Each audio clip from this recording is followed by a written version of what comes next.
Students who don't read well struggle to graduate from high school. They face an ongoing struggle to learn and even diminished success over their lifetime. Good evening, I'm Scott Hawkins. Welcome to Education Insight. I'm joined as usual by my co-host Tanisha Polite in our social media set. Tanisha. Thank you, Scott. And as always, this is a very important topic, and we would love to have your participation. So you are welcome to give us a call at 1-800-763-3881, or if you are in the Columbia area, you can call us at 252-1134. You are also welcome to send us your tweets with your questions, and that's #EduInsight. And you are also welcome to send us an email. Our email address is educationinsight@scetv.org. Thank you. Thanks, Tanisha. We are appreciative of your involvement, so make sure you call in. We have a lot of experts here today. We have a lot to get to, and we want to start with our first panel. Representative Andy Patrick of Hilton Head, Ms. Barbara Harefield, member of the Education Oversight Committee and also with Charleston County Schools, and Dr. Rainey Knight, former superintendent with Darlington County, now working as a consultant, I believe, with the Education Oversight Committee. Literacy. Apparently there's some urgency here, and that's why we've got a number of people here to talk about it. What's the situation we find ourselves in? If I can say, if I can start, that would be great. I think, generally speaking, the state needs a framework, a vision for how we get our students reading on grade level. And far too many of our students throughout the state, I think in 2012 it was 1 in 5 third graders and 1 in 3 eighth graders were reading on grade level. So there is an urgency to get those children on track to change the trajectory that they're sort of on. And how are we comparing to other states, especially in the Southeast? South Carolina ranks 42nd regarding the NAEP scores, and that's way too low. We're also 80% of the children in the United States are scoring not proficient on NAEP. And that's a nationalized test that helps with reading comprehension. So I think all the data shows that we've got to have an emphasis on reading. Okay, tell me about some legislation here in South Carolina, Representative, you've sponsored. Yeah, I introduced the Read to Succeed Act in the House. There's a companion bill that has been introduced in the Senate. Those two bills are each working their way through their individual bodies. You just grin because the wheels of the legislature sometimes are slower than we'd like them to be. It's a process that has to be appreciated. But currently the Read to Succeed Act passed favorably out of subcommittee, my subcommittee, and now sits in the full committee. We adjourned debate on it this last week. We'll hopefully do some tweaking to it and come back to it this next week, and then if everything goes well, get it to the House floor for further debate. All right, but many of the legislative proposals, as well as the education proposal from Governor Haley, refer to Florida's decade-long commitment to systemic change. Are we referencing a little bit off of Florida's success story? Yes, we are modeling the Read to Succeed legislation after Florida and its success. Literacy has been important to South Carolina for a long time, but we have had a myriad of avenues of trying to address it. I mean, the General Assembly has appropriated countless dollars on programs, personnel, strategies, resources, but our scores are still basically flat. So this is really the first time that the General Assembly is leading the state to look at a statewide initiative with some teeth behind it to really focus the state and get us moving toward literacy improvement. Now, a component of this is teacher preparation. Do we see that as one of the first rungs on this ladder, and is it a particularly weak one? I think that is one of the most important pieces. There is not a teacher out there who does not want her or his students to succeed, but the fact is that most teachers don't really know how to teach reading. The primary teachers know how, but even teachers in upper elementary school don't really know how to teach reading. Once students get to middle school and high school, especially if their content people, a biology teacher, physics teacher, algebra teacher, European history teacher. If kids come to them struggling to read, there's very little that that teacher can do because they themselves do not have the skills to teach reading to those students. So is that a problem in the college curriculum? Yes, it is a weakness. The beauty of this bill, Scott, if I may, forces the silos of government to cooperate and To collaborate unsilo. with one another, break down those silos for those in early childhood education and K through 12 and higher ed, to sort of bring all of those pieces and parts together so that they're working together. It would seem logical that they already would, but they don't. Why do you think that is? Is it just, again, does it harken back to Their the silos. preparation? Yeah. Well, but everyone would agree at this point that literacy is a problem. Why is it so hard to get everyone on the same page? I think there's individual agendas. You would think that everybody would want the same thing, like you said. It's just how we get there, and this gives a vision or framework, as I referenced earlier, to help direct people to get there. It's not so prescriptive that it doesn't give the flexibility necessary for each one of those individual groups that I talked about earlier to work within, but they certainly need to have some guidance. All right. Dr. Knight, is it something that when people talk about this, they say it's obviously important to everyone. What happens when you do finally reach out to non-legislative bodies and the general public? What kind of response do you get? Are people aware of the severity of the problem? I'm not sure they're aware, but it's been a very positive response as we've grown across the state with schools, with community groups, with civic groups. We all understand the importance of having children reading on grade level by third grade.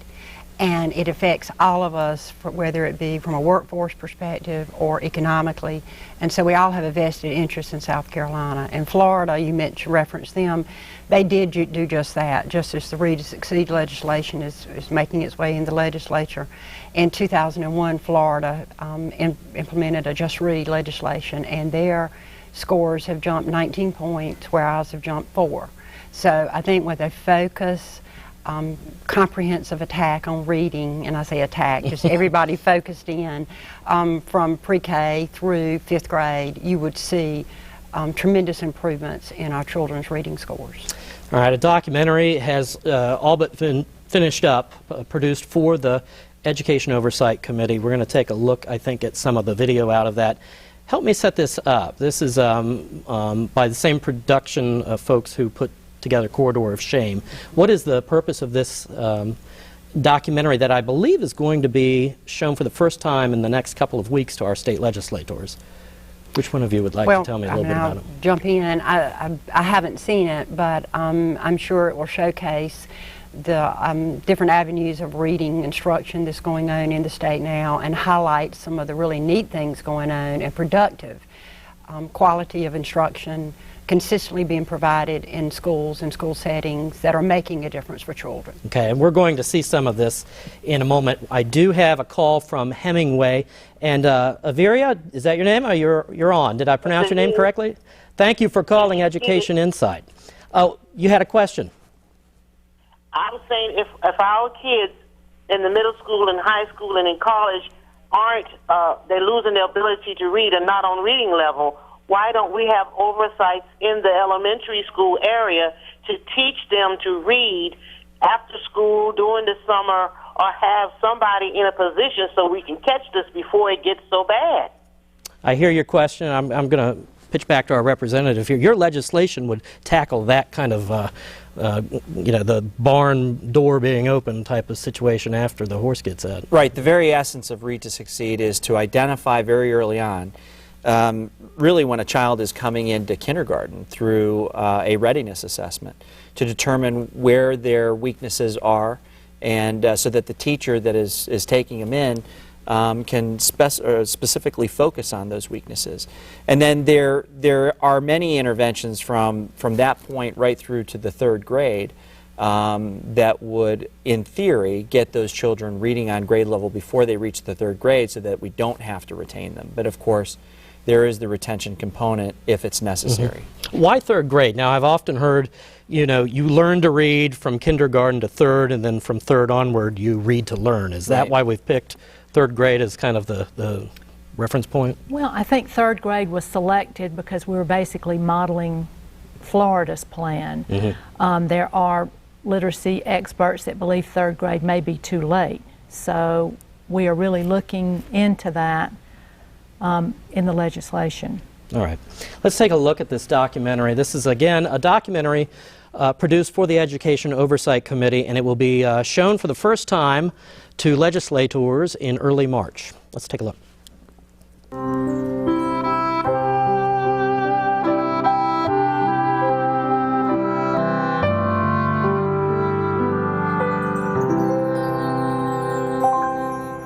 Many students in South Carolina reach first and second grade with minimal literacy experiences.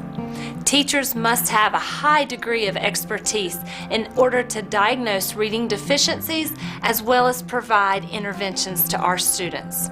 This is no longer simply an issue of poverty in our schools.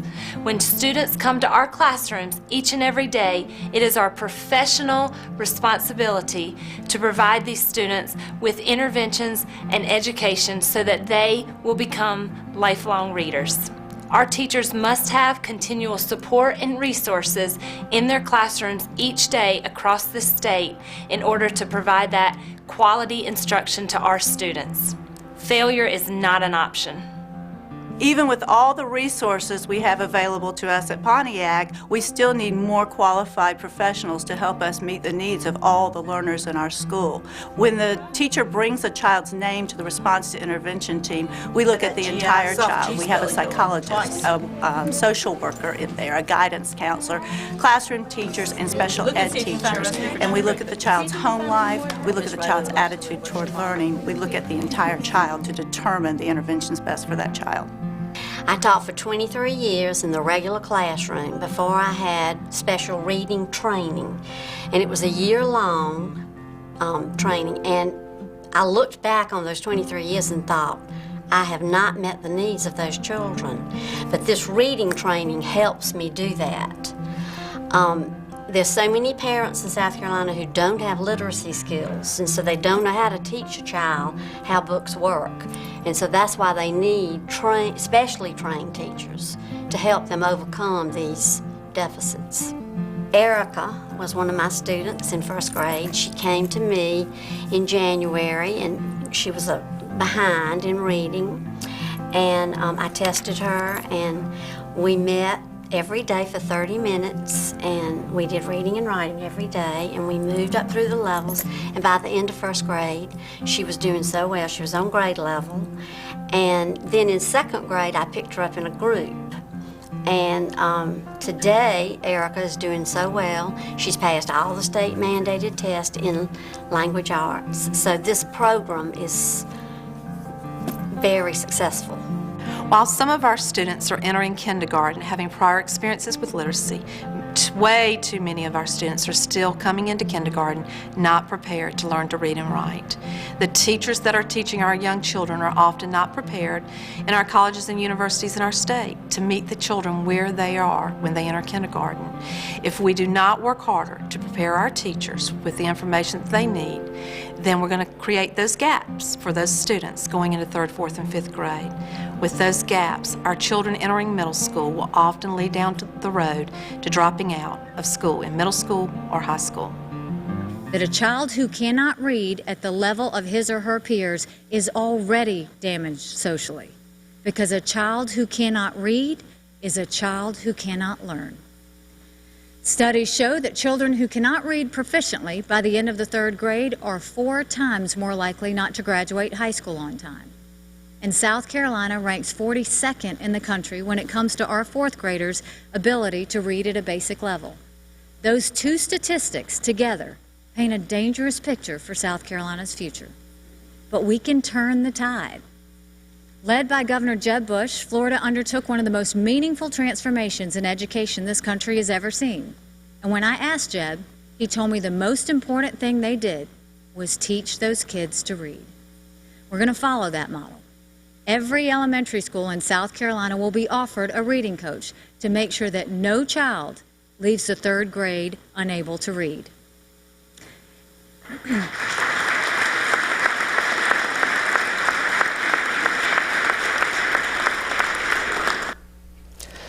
All right, a lot of food for thought in some of that video there. We've added to our panel as promised. Joining me now, Dr. Diane Stevens, University of South Carolina, Ms. Rhonda Allen, Reading Specialist and Instructional Facilitator at the Congrewood Early Childhood Education Center, and that's in Lexington 2's district, correct?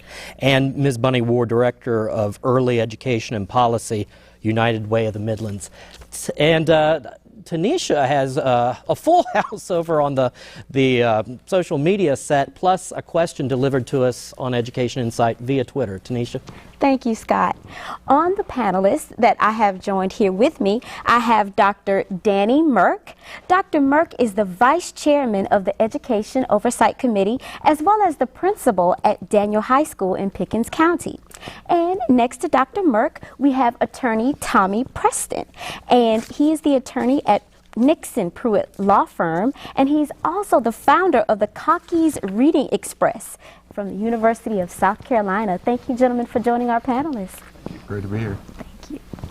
All right, and so our Twitter question, as promised, is from, let's see if I can get it up here.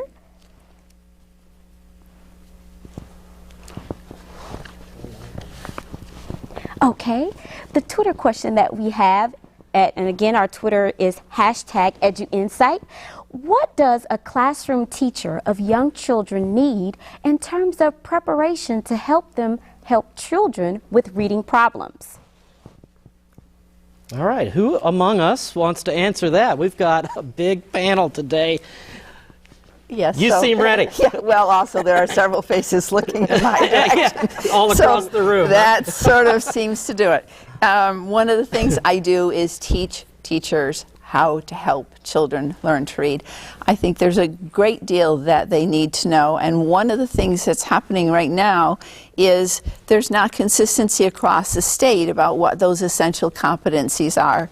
And one of the things that will happen because of the Read to Succeed law is that we will have an opportunity to work together, institutions of higher ed, K-12 faculty, the state department, to come together and decide what are those essential competencies so that we are sure that all the teachers of young children, of slightly older children, of middle level, of high school, they have the background knowledge they need in order to be able to help all children as readers. I think the intent of many of the solutions that we have heard about and will hear about is to intervene earlier when children struggle. The earlier the better. Can someone tell me a little bit about what might be accomplished so we are addressing the literacy needs of students long before the 3rd grade? Yeah, I can just speak to that quickly. Basically, we know that adult-child interaction with our smallest children from birth, small babies and infants and toddlers, having those adult-child interactions really help them and is a foundation for developing literacy skills later on.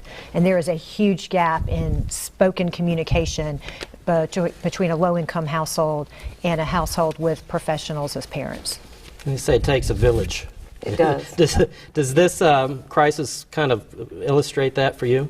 Oh, absolutely. And we find that the children that we find that struggle most have missed a lot of that, have missed a lot of communication with parents. They've missed a lot of being read to.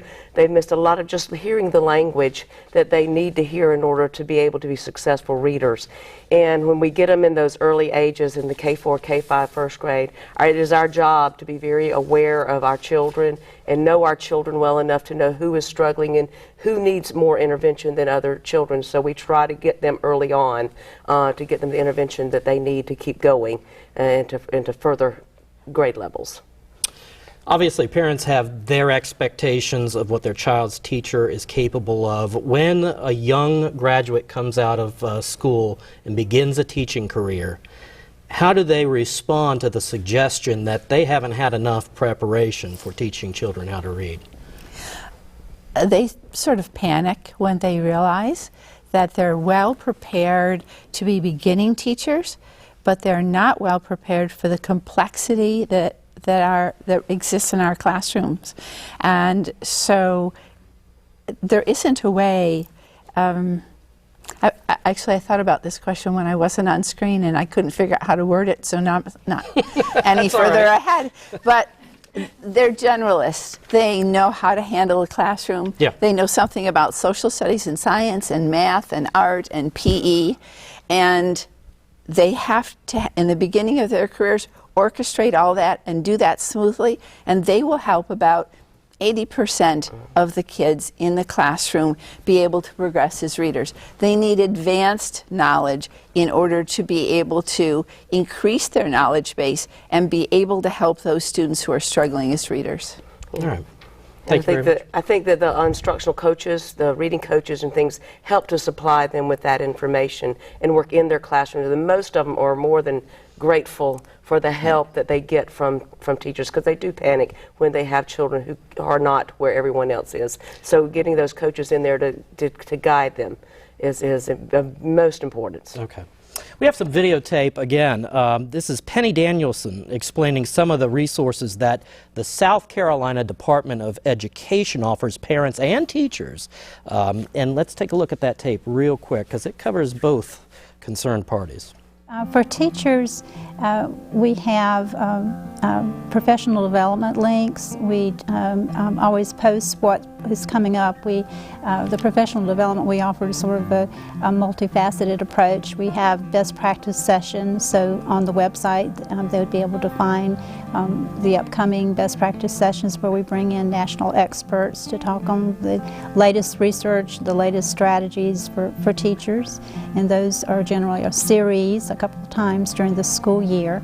And then in the summer, teachers and administrators will be able to find listings of professional development summer institutes that we'll be holding regionally, so that folks don't have to travel too far.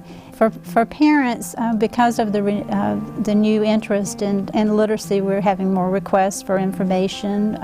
They want to know what to do in the summer for their struggling readers and to keep their children on level.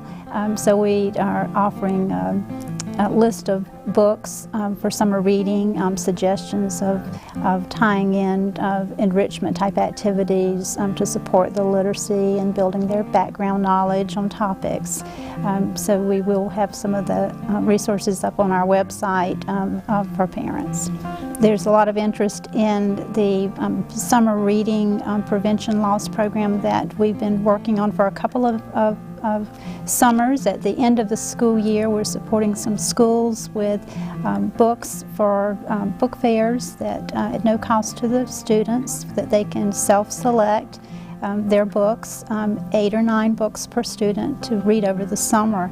And schools are supporting that with sending home logs, information for parents on motivating students to read so that they can keep that practice going in reading over the summer. All right, you're watching a live broadcast from ETV called Education Insight, and we are inviting everyone to take part via Twitter or the phone, and we do have a couple of phone calls. Jerry in Conway, thank you for joining us today. We have a panel of experts here. What is your question? And we'll find one of them suitable to answer it. Okay, my question is, my education is from the product of the 50s and 60s. My children went to school during the 70s and 80s. Myself, my children, my family, all my acquaintances, everyone I've worked with, everyone can read and write. It's the same holds true with my children. My main question is, what is the difference from what we were taught and how we were taught by the teachers that we had in those time frames compared to the teachers that are teaching today, when supposedly education is much better today? I don't understand why these teachers have to have so much of a special training now when they were able to do the job years ago. All right. Who in this room wants to tackle that? That's a broad-reaching question, and it's one of those were the good old days types of issues, and we know it's much more complicated than that. Well, I'll speak to it. The caller and her family and her associates are all people that were successful in school. And those are the people she knows today. But there were many people along the way that were unsuccessful and dropped out of school or disappeared, and we have not tracked them like they do, as we do now. We now have federal accountability, state accountability, and mandated for kids to stay in school, so there's a much better picture of what's happening to everybody than back in the 50s and 60s. And I would agree, the expectations for schools and teachers today are much greater. When I was in school in the 1970s, when people dropped out, there was a place to drop in. And there's no longer a place to drop in. We need high school graduates, we need children with diplomas and beyond. You'll find by 2020, there will be in South Carolina 1.5 million children without diplomas. Nationally, 1.5 million without diplomas, but there will be 6 million children that need jobs. And there's just a great deal of disparity there. And we have to really push to make sure all children, and when I mean all, I mean every child that walks through that door. And exceptional education was not in place at that time. Often that can be 10 to 15% of your children, and they deserve every bit of what we're going to give all of our children. So I think it's important that we are talking about every child that walks through that door. And the business needs are much different. In what way? Well, in the 50s and 60s, we were still an agrarian society. For the most part, in the South, there were a lot of jobs that were available at that time, but what businesses require today, the way technology has moved on, there is a different expectation from the public school system of the product that is produced and what businesses need. And that for the first time, we are beginning to look at the business community, higher ed, and the K-12 experience to make sure it's a seamless path to get where we need our students to be. All right, Mr. Preston, you had something. Yeah, I think that question was one that many people in South Carolina will ask, particularly those who've grown up in areas where they did receive a great education. I went to school in Pickens County, great high school as well, that Dr. Merker's principal at now. And it wasn't until I came to college at the University of South Carolina and started a program, Cocky's Reading Express, as a student at USC, and have an opportunity to travel around South Carolina and seeing that there are schools and communities that are very different from the ones that I grew up in. So I think people sometimes lose track of that because in their backyards they're having an opportunity to read, an opportunity to learn in such different ways. But one of the things that blew my mind when I started going into schools across South Carolina is that there are literally children in our state that have no books in their homes. I grew up with books all around me, and the thought that there are people in South Carolina in the 21st century that live in those conditions just blew me away. So I think that's an interesting question that she brought up, but it's one that really leads all of us here today, is that we really need to have a statewide approach to dealing with this problem and realize that that there are many communities around our state, and I think the governor alluded to it in her State of the State address, that are left behind, and we need to come together as a state and make a difference there. All right. Thank you, Mr. Preston. We do have another phone call, Terrell from the city of Columbia. Terrell, what's your question? Hi. Hi. Yes, I actually have two questions. First, I'd like the panel to address the issue of non-consistency across the state of South Carolina in the area of reading. When are you going to set a standard, set criteria to make sure that all schools have the same criteria? I'm not understanding why there is such a disparity there. Does the governor have to get insight on that and mandate it, or is that through the school board? And then my second question is, the lottery was formed to offset education, and I've been around quite a while. I'm 59, and it doesn't seem to me that the lottery is even being used, because as the gentleman just said, the attorney, their children still don't have books. By now, they should all have laptops.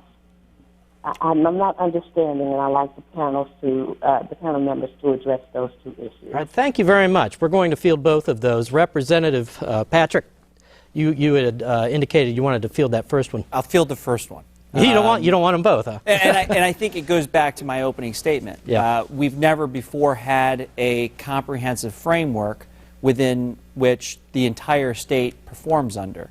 And that's the essence of this Read to Succeed Act, is that, it's not so prescriptive that it doesn't allow school districts to develop their own plans, but it sort of sets the stage for them having to set their own plans and have a vision for how we get those children reading at grade level. We've never had that before. And it's lacking in other areas. We've just chosen to address reading first because it's so critical. It's such a critical foundation to everything else. But a lack of commonality in school district to school district, that's not just here in South Carolina. That's a national challenge, isn't it? Yes. All right. The other half of the caller's question was about why doesn't everyone have a laptop? Wasn't the lottery supposed to be the panacea that solved all of our funding questions? Well, I was particularly going to answer her piece about books and how children have access to books. And I think the primary issue there is that there's a very significant role communities can play in making sure that all children have access to books. With United Way, we have partnered with Department of Ed to make sure the kids in our tutoring program have access. They freely choose books that they want for the summer. And we know that just a child having 5 books in a summer can really help prevent summer slide and keep them on track. All right. Tanisha has a question that's come to us via email. Yes, and the question is, what should families be doing now to help their children become better readers? Any other panelists want to tackle that question? Yeah, I'd love to. With our program, Cocky's Reading Express, the whole emphasis behind the program is to get families reading and to get children excited about reading. So in answering that question, I think one is to make sure that families know that their children shouldn't just read when they're in school. It should be a family-wide program. Right now, one of the things that we do with our children in any school that we go to is to have them promise us that they're going to go home and read to their families and enjoy that time together. But families need to be involved in that process as well. Reading to children every night, helping them improve their reading skills, but also probably most important of all is helping them recognize that reading is significant and that it should be an important part of their lives. I had a quick follow-up with that to tag on to what he said. Part of this also is looking at what families are capable of doing and where caregivers are and parents, and often they have low literacy levels themselves. So it's very important to meet families where they are. We are funding a program in a large public housing complex where we really work with the parents and the caregivers to just feel comfortable around books. And this is through United Way? Yes. Okay. But if an adult is not comfortable with the book because of their own educational experiences or their own educational levels, you really have to go where they are also and really reach out to them to help them understand the importance, but show them ways that they can interact with their kids around books even if they can't read them themselves. I think any parent who's helped their child with their math homework for years and years and then hit a wall at a certain age understands that can apply to reading too. We want to play a piece of videotape for you. This is Russell Booker, Superintendent of Spartanburg 6. Let's take a look.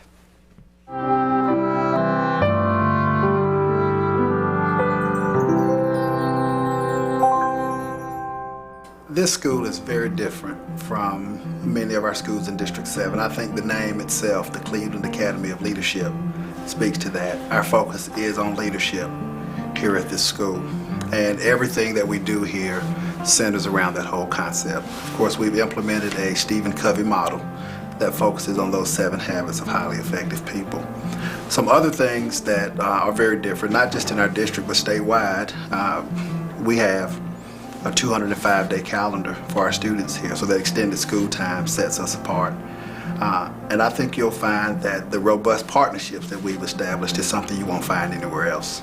Our community, both the private and public sectors, came together recognizing that education is an absolute critical part of the future of Spartanburg, and we believe the state of South Carolina. And we knew that education by itself could not be delivered in an environment that didn't include a community that really supported the educators.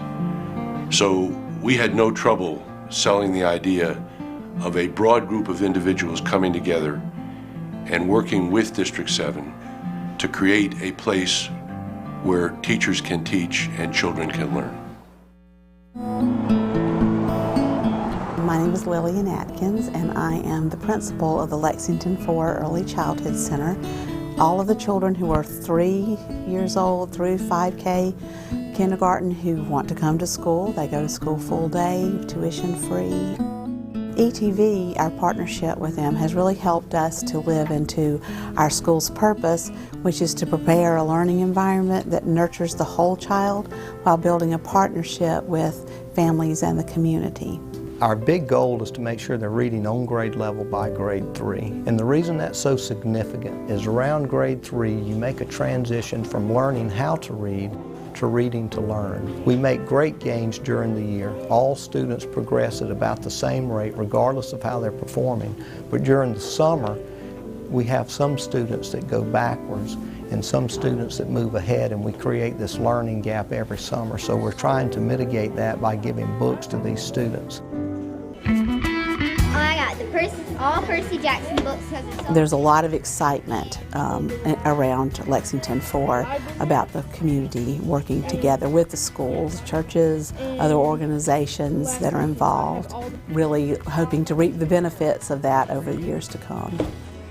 What is so exciting is to think that if we can find some things here in our community that will not only help them but could be replicated in other parts of the state and across this country and around the world, is very exciting to think that we could be a small part of that.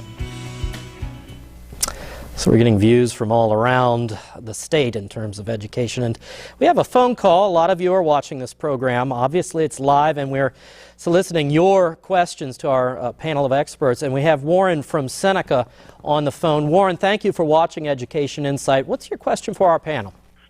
Yes, I'm calling concerning the Cocky Reading Express. Is it only available to the Columbia area, or is it available statewide? And also, is it only accessible through the school system? Mr. Preston, that's your baby. Yeah, that's my baby. Cocky's Reading Express was started at the University of South Carolina. It's a statewide program now. We travel all across South Carolina, in fact 13,000 miles at this point. 70,000 books to children across South Carolina. So we actually spent time in Oconee County and Pickens County and went to Clemson Elementary School. So I think people sometimes think that Cocky's Reading Express are just for Gamecock fans, but our goal is to eradicate illiteracy across South Carolina, so we're committed to the entire state. We welcome folks to bring us into their communities, not only in schools, but also in libraries and in groups throughout South Carolina. So you can go to cockysreadingexpress.org to find out more information about what we do.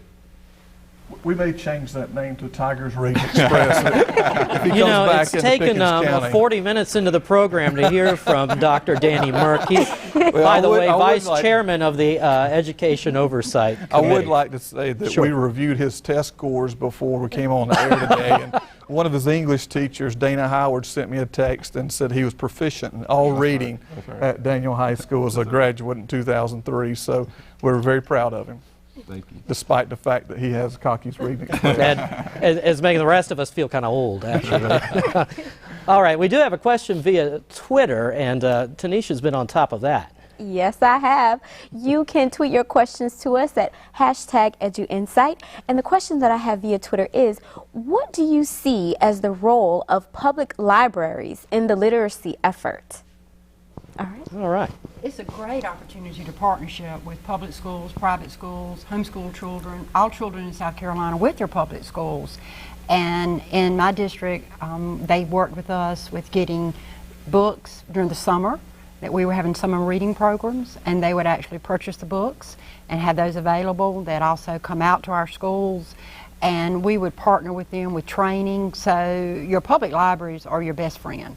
So use them, parents, schools, community members. They will readily open their doors to assist you with teaching children to read. Let's take a step back, and we've got one representative here. This is an issue that obviously, if you're in politics, there's only one good answer for dealing with this problem and one side to be on. Have any of you found that moving forward, and I am looking at you, Representative Patrick. What is the one answer? Well, I think you kind of answered it earlier, but do you find that an issue like this is kind of bilateral? Oh, I think... you mean, should Republicans and Democrats? We know they will. Yeah. But what are the hurdles in their political ideology to bring them onto the same page of something everyone would agree needs to be fixed? I don't know that it's necessarily an ideological divide as much as it is some of the specifics. The biggest question every representative is going to ask is, how does it get paid for? Where does the money come from? And then, you know, does it create an additional burden on our teachers? So those have been some of the concerns, and how do we hold these programs accountable to measure their effectiveness? So those are some of the concerns that I have heard from members, and it hasn't been that difficult to answer those concerns and or incorporate some solutions into the legislation to address those concerns. But you're not expecting a lot of pushback as you push your legislation forward? No. Okay. We do have a caller. Calvin in Newberry has been watching Education Insight this afternoon. Calvin, what's your question? My question is that I'm tutoring my great-nephew now. I'm a retired teacher every afternoon who has to spend 15 minutes reading. Now, when I visited his teacher for parent conference, she would let me see the reading book that he has, but he's not allowed to bring the reading books home with him, and I have to go out and find textbooks for him to read once he's out from school. But I'm fortunate enough where I can go out and buy these textbooks, but I wonder what parents from lower income families can go out and find textbooks, and he's never allowed to bring any of the textbooks home at all that he needs to read from. And I just can't understand that. If he's going to improve his reading skills and all, why can't they use the textbook that he used at school? Why can't he bring those home so I can work with him on those within the textbook that he's using at home, at school? Why can't he bring those textbooks home? It's a good question. And Calvin, we commend you for the time you're taking with your nephew. And that is a good question. Some of these materials, you know, schools are lucky to have what they have. In some districts, nothing is free. And they're very protective of their learning materials. What's the answer here? Yanni?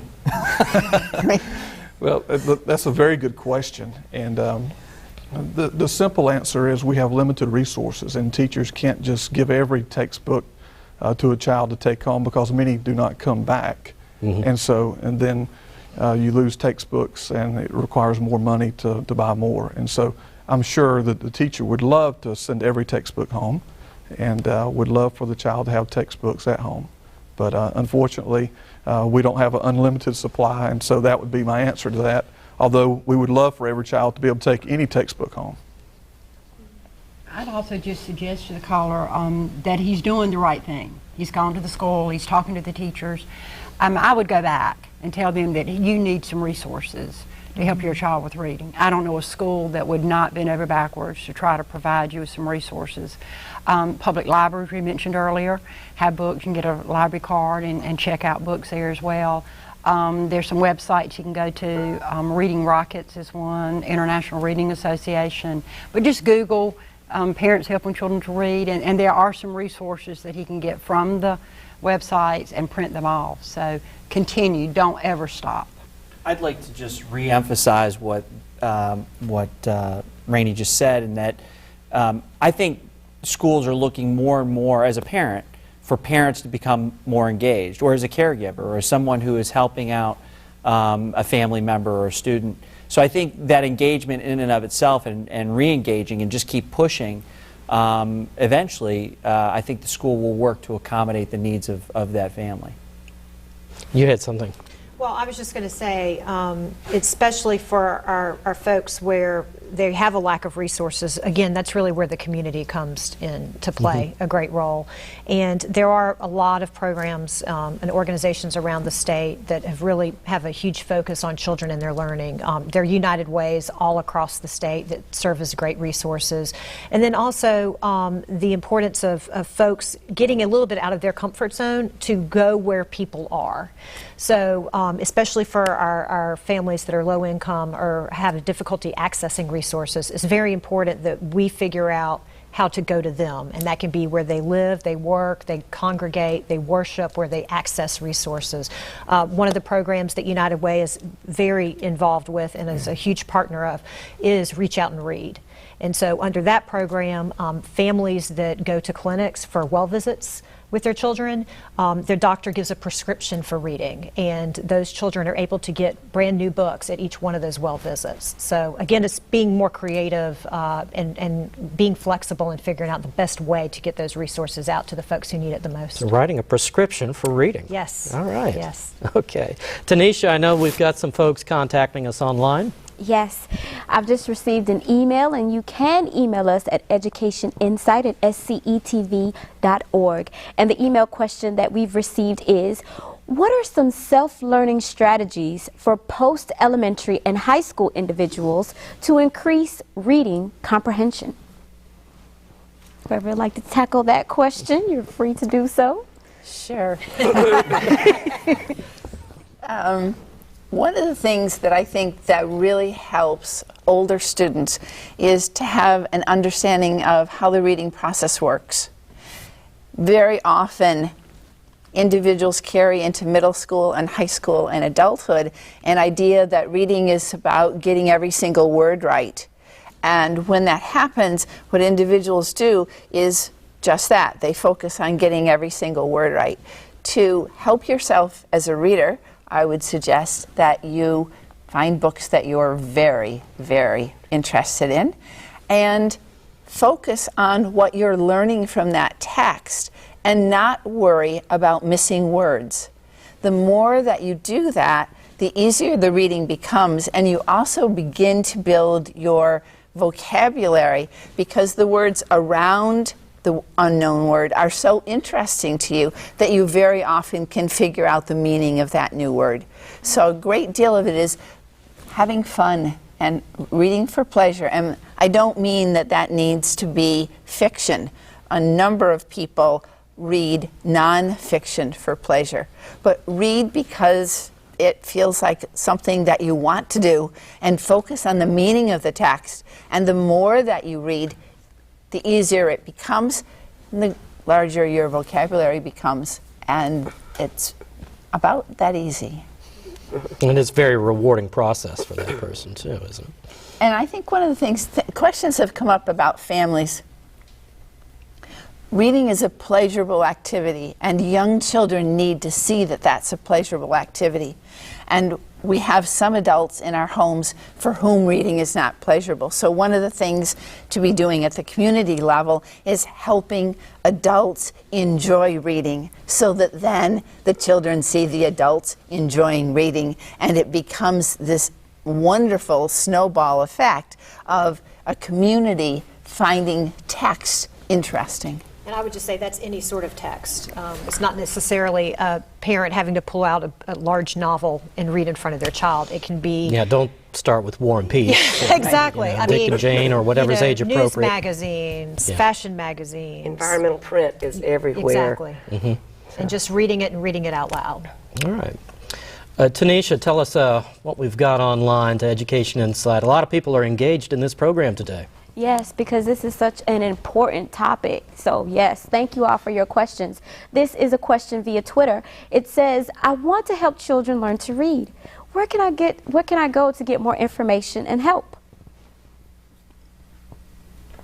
I think in addition to the Education Insight webpage, after this on ETV's homepage, we'll have links to all of the materials our panelists and the folks we've interviewed have provided, and that will be one place to start. But What do you think with the United Way, that you're in the business of reaching out to people who need you even before they know they need you? Yes, but if someone is looking to help kids learn how to read, United Way has a program, an initiative called the Midlands Reading Consortium, and we, through a volunteer mechanism, we have volunteers who sign up to read to one child during the school year weekly, and right now we're serving about over 500 kids, about 530 kids with about 345 tutors. And that's 500 kids you've somehow screened to determine they need this assistance. We are about supporting schools. So we go to schools like Rhonda's and we ask them, which of your kids need help? And that's up to the school to determine, because our role is to really support the students by supporting the teachers and the school leadership to determine which kids we need to work with. And when we go through the process, and I'm the one that gets the children that get to have this process, we ask teachers to give us names of children, not only our struggling readers, but there's some that just need a mentor. They just need somebody to read with them, that makes reading fun for them, you know, because at home it's not very much fun. We also have some that no one reads with them at home, so this is an opportunity for them to have someone read with them. And the thing about the tutors that come there, they are trained. So if you're interested in that, there may be a way of getting trained by United Way or the Midlands Reading Consortium. They are trained to help our students, not only to read to them, read with them, they do writing activities with them, they do all kinds of literacy activities with them, but they are trained by them. And another thing that I personally do, since I'm the reading specialist at my school, is I'm always inviting parents in to say, come talk to me. Let's sit down. I'll read with your child. I will show you how to work with that child. And I model for them a way of helping those children. So if they have a school where they have a reading specialist, that might be an option too, is to get someone to help them in that way. All right, I'm a parent. I'm watching this show right now at home, and I'm deciding that it's time to tackle some concerns I have about my child's reading level, reading readiness. How many hours a night? And I know this is a subjective question, and we might all have different answers here, but parents are busy. There's a lot going on. How much are we recommending reading every night, whether it's with the child or having the child read by his or herself? I'm hesitant to put a time limit on it. I just say read. Yeah. Just read. Make it a time, an element. If the younger the child, the shorter the time.